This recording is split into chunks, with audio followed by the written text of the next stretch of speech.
Step into the world of American Graffiti, a journey of youth, rebellion, and unforgettable moments. Discover the hidden stories behind its iconic stars, whose breakthrough performances and personal struggles continue to inspire.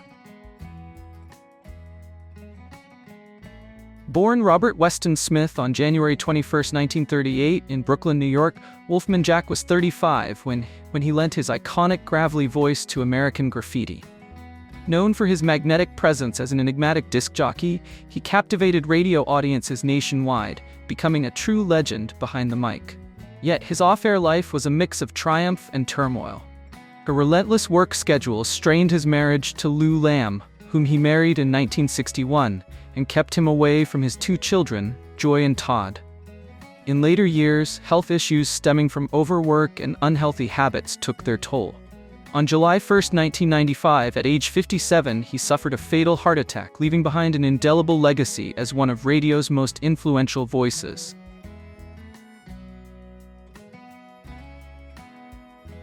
Joe Spano, born on July 7, 1946, in San Francisco, was 27 when he portrayed Vic in American Graffiti, a role that helped launch a long and respected career. His passion for acting was evident from his high school days, yet breaking into Hollywood was never easy. That small role in American Graffiti paved the way for his acclaimed work on television, notably on Hill Street Blues. Despite his professional success, Joe's personal life carried its own share of pain. Married to John Zarion, their relationship weathered fertility struggles, eventually leading them to adopt two daughters who became the center of his world. Joe also wrestled with depression and self-doubt throughout his career. Now 78, he continues to act sporadically while cherishing time with his family and embracing a quieter life after decades in the spotlight.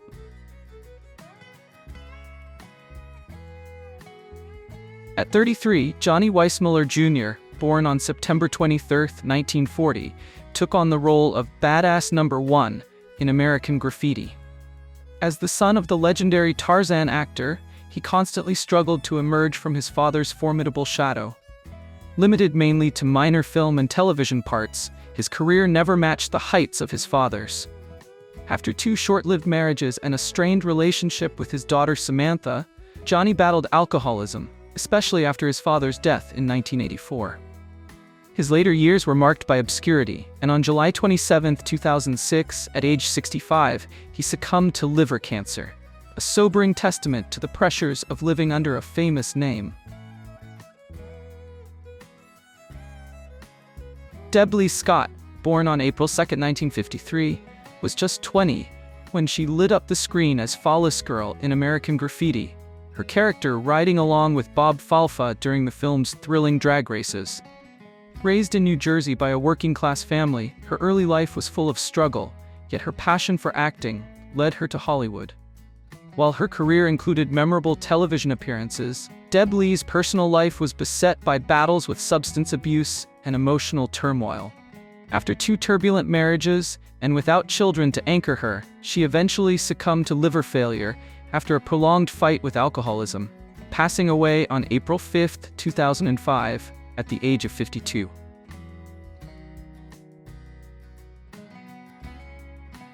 At 26, Suzanne Summers, born on October 16, 1946, made a brief but indelible impact as the blonde in the T-Bird in American Graffiti, a mysterious figure who captivated Kurt Henderson's attention. Hailing from a small town in Indiana, Suzanne quickly ascended from a string of minor roles to a breakout part in the hit series Three's Company. However, the glare of fame came at a steep personal price. She married Alan Hamill in 1977 and became a mother to their son Bruce. Her career was marred by public disputes that led to her exit from the show. Later diagnosed with breast cancer that metastasized to her brain, Suzanne passed away on October 15, 2023, just one day shy of her 77th birthday, leaving behind a legacy of both brilliance and bittersweet struggle. Shirley Williams, born on August 22, 1947, was 26 when she portrayed Laurie Henderson in American Graffiti, a role that echoed her own early experiences of love and loss. Her personal life was as dramatic as her on-screen persona, She married musician Bill Hudson in 1982 and was a mother to Emily and Zachary. Her marriage was marred by infidelity and constant separations, eventually dissolving in 2000 after nearly 2 decades. Shirley's struggles with typecasting and the pressures of a pristine public image culminated in a mental health crisis in the late 1990s. In her final years, she turned to writing memoirs and reconnecting with her children, before passing away on January 25, 2023, at the age of 75, a testament to a life of resilience in the face of relentless challenges.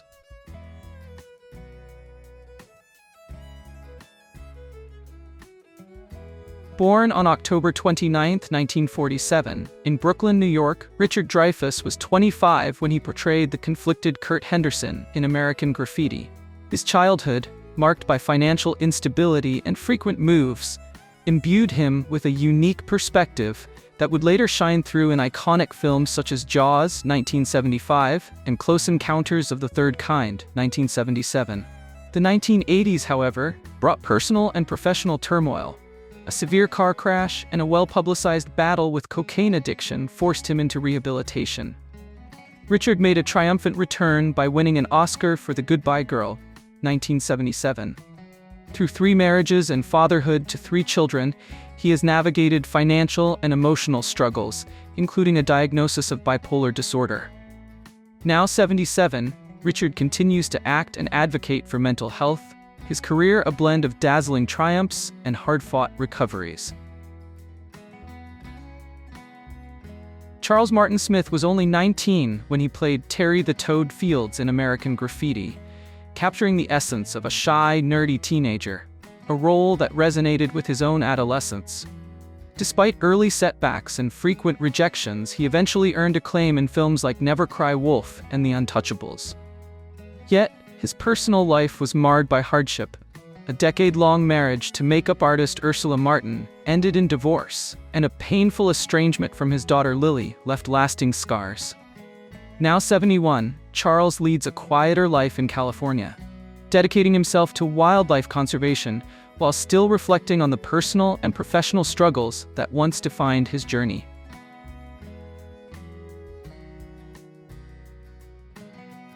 Born on March 1, 1954, in Duncan, Oklahoma, Ron Howard made an early mark as the confident high school graduate Steve Bolander in American Graffiti at the age of 19.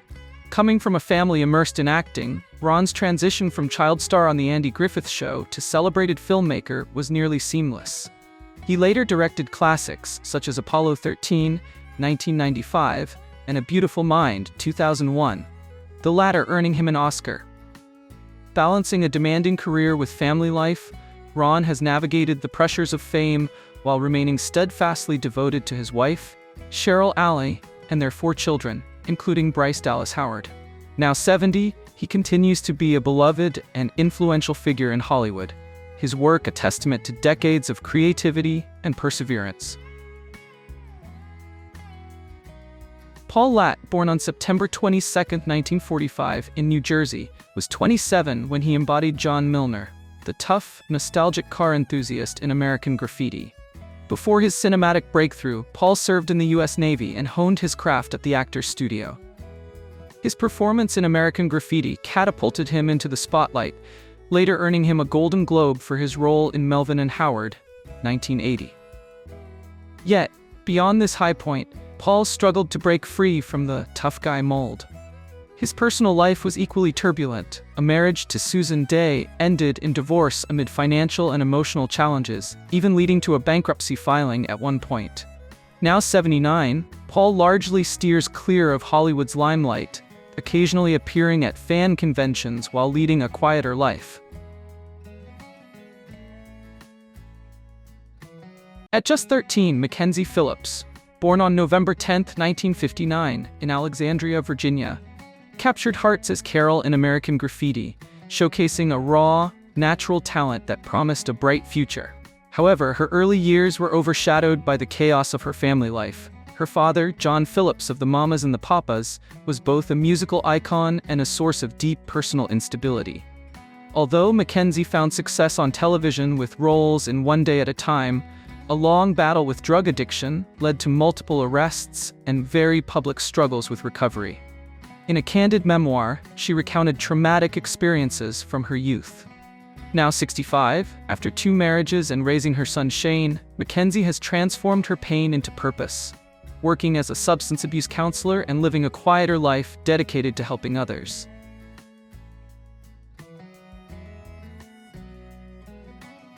Candy Clark, born on June 20, 1947, lit up the screen as Debbie in American Graffiti at age 26, embodying a carefree and adventurous spirit. Yet off-camera, her life was punctuated by turbulence. Twice married, first to actor Marjo Gortner in 1978 and later to an artist in the 1980s, each union ended in divorce, leaving her with lingering doubts about long-term relationships. Despite earning an Academy Award nomination for her role, her career oscillated between minor television parts and sporadic film roles, a pattern that frustrated her deeply. Financial hardships in her mid-40s nearly cost her home, forcing her to take on odd jobs. Now 77, Candy resides in Texas, where she finds solace in painting and mentoring young actors, embracing a more peaceful chapter of life. Kathleen Quinn, born on November 19, 1954, was only 18 when she shone as Peg in American Graffiti, a performance that hinted at the remarkable talent to come. Raised in a strict Pasadena household and shaped by the turbulence of her parents' divorce, Kathleen found refuge in acting. Her breakthrough in films like Apollo 13 earned her an Oscar nomination, yet her personal life was far from glamorous. Married to actor Bruce Abbott since 1994 and mother to their son Tyler, Kathleen faced the challenges of navigating her husband's struggles with depression while battling her own anxiety and self-doubt under Hollywood's relentless pressures. Now 70, she lives a quieter life in California, focusing on family and mental health advocacy as she reflects on a journey filled with both triumphs and heartbreaks.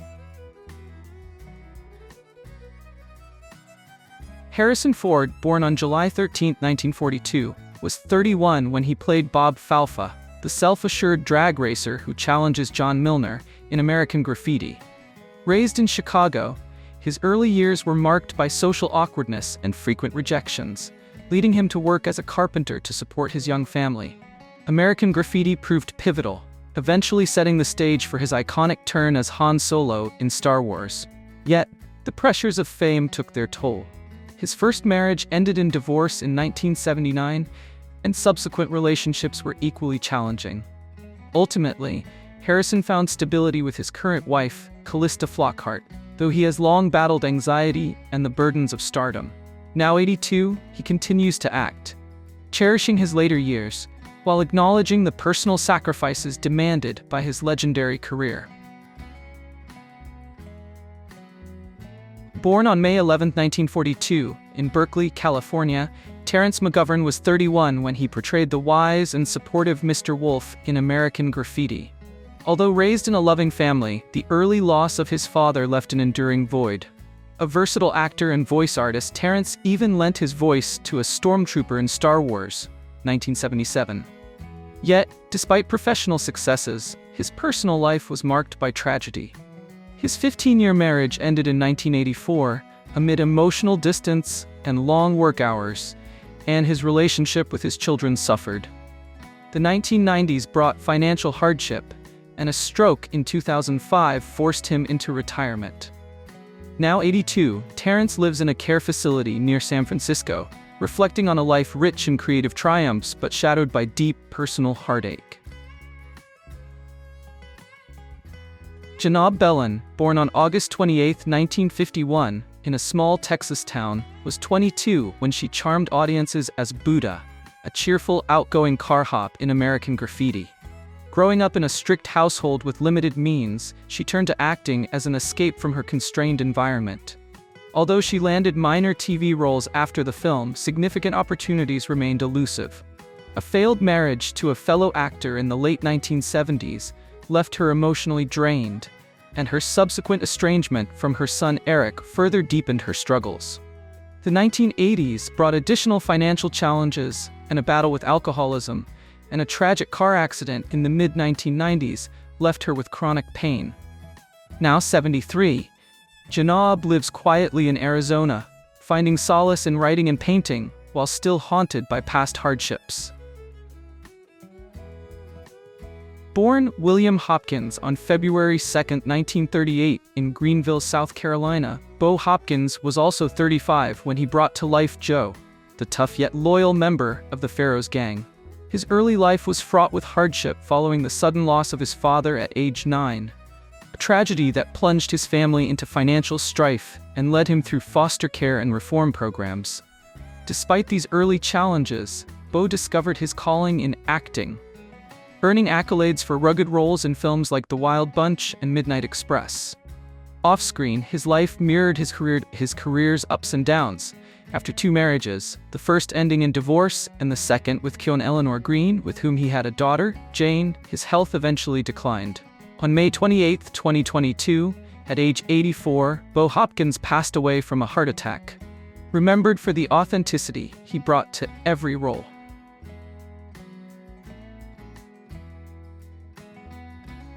Manuel Padilla Jr., born on July 13, 1955, was only 18 when he portrayed Carlos, a loyal friend to John Milner in American Graffiti. Growing up in Los Angeles, Manuel's early life was marked by financial struggles and a turbulent family environment. Despite these obstacles, he embraced acting, appearing in films such as Zan, In the Valley of Gold, and The Great White Hope. However, as opportunities for young Latino actors were scarce, his career faded after his teenage years. Personal challenges, including a bitter divorce that left him estranged from his only child, were compounded by battles with depression and substance abuse.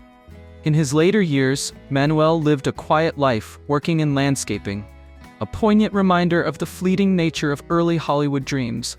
He passed away on January 29, 2008, at the age of 52 from colon cancer. Born on January 17, 1946, Jim Bowen was 27 when he appeared as Hallstein, a minor yet memorable character in American Graffiti. Raised in a conservative Midwestern family, his passion for acting clashed with his parents' expectations, straining familial ties. Although he found modest success in theater and television during the 1960s and early 70s, major roles remained elusive, and financial hardships frequently dogged him. Personal setbacks, including 2 failed marriages and the isolating grip of alcoholism, further hindered his career. Jim's struggles culminated in deteriorating health, and he tragically died of a heart attack on January 29, 1998, at the age of 52. Del Close, often known simply as Bill Close, was born on March 9, 1934, and was 39 when he showcased his improvisational genius in American Graffiti as the unforgettable bartender. Growing up in Kansas, he endured a troubled childhood marred by an abusive father, leaving scars that influenced his life and art. Although he revolutionized improvisational comedy with his work at the Second City, mentoring countless comedians, his career was shadowed by a lifelong battle with heroin addiction. Never married and with a series of tumultuous relationships, Bill faced financial hardships in his later years and passed away on March 4, 1999, just 5 days before his 65th birthday, leaving behind a lasting legacy in the world of comedy.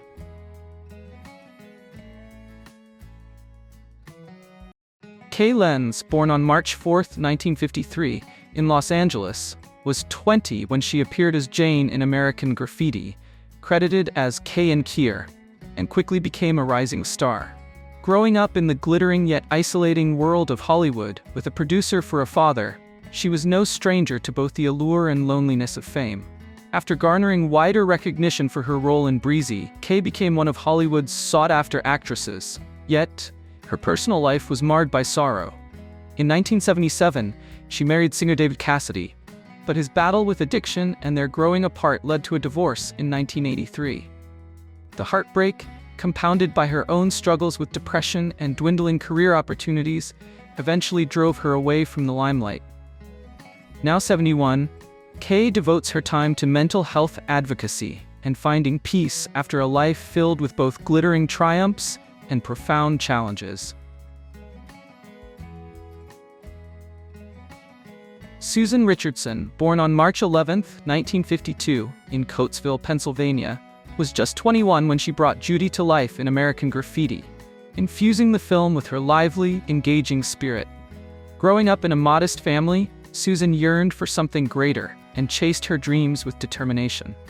Following American Graffiti, she found wider fame as a key member of the TV series 8 is Enough. However, life off-camera proved challenging. She battled diabetes, endured a painful divorce from Michael Verdon in the early 70s, and even faced a period of homelessness. A subsequent marriage to David also ended in divorce. Now 72, Susan has receded from the public eye, grappling with health issues and reflecting on a career marked by both soaring highs and crushing lows.